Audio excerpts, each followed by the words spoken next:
ભાવનગર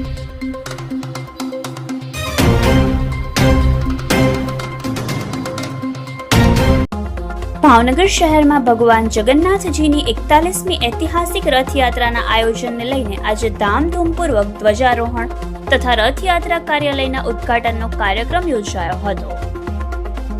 વૈદિક મંત્રોચ્ચાર અને ધાર્મિક વિધિવિધાન વચ્ચે સંતો મહંતોની વિશેષ ઉપસ્થિતિમાં કાર્યાલયનો શુભ પ્રારંભ કરવામાં આવ્યો હતો. ભાવનગરની ભગવાન જગન્નાથજી રથયાત્રા દેશની ત્રીજા ક્રમની અને ગુજરાતની બીજા નંબરની સૌથી વિશાળ રથયાત્રા તરીકે ઓળખાય છે.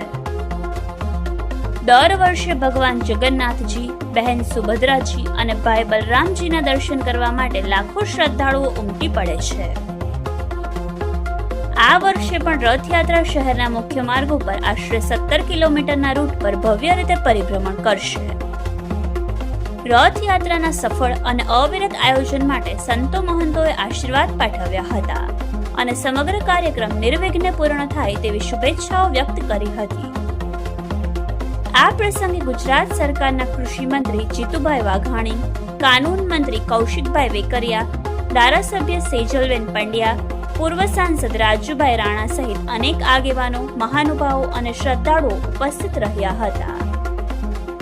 ભાવનગર શહેરમાં હવે ભગવાન જગન્નાથજીની ભવ્ય રથયાત્રાને લઈને ધાર્મિક ઉત્સાહ અને તૈયારીઓનો માહોલ જામ્યો છે.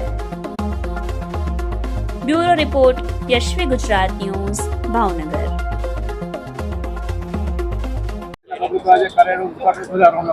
શ્રી જગન્નાથજી રથયાત્રા મહોત્સવ સમિતિ ટ્રસ્ટ ભાવનગર દ્વારા આયોજિત પરંપરાગત રીતે ભગવાન શ્રી જગન્નાથજીની આગામી 41મી રથયાત્રા જ્યારે 16 જુલાઈના રોજ ભાવનગરના રાજમાર્ગો ઉપર નીકળવા જઈ રહી હોય, જેના આયોજનના ભાગરૂપે આજે 13 તારીખના રોજ જગન્નાથજી રથયાત્રા સમિતિના કાર્યાલયનો ઉદ્ઘાટન પ્રસંગ સંતો મહંતો, મહાનુભાવો, કેબિનેટ મંત્રીશ્રીઓ તથા નામી અનામી મહાનુભાવો શ્રીઓની ઉપસ્થિતિમાં આજે આ ઉદ્ઘાટન સમાપન કરવામાં આવ્યો છે. ત્યારે આગામી 16 તારીખના રોજ ભગવાન શ્રી જગન્નાથજીની રથયાત્રા જ્યારે ભાવનગરના રાજમાર્ગો ઉપર નીકળવાની હોય ત્યારે અત્યારથી જ ભાવેણાવાસીઓમાં એક અનેરો ઉત્સાહ જોવા મળી રહ્યો છે. ત્યારે આ રથયાત્રાના ઉદ્ઘાટન પ્રસંગે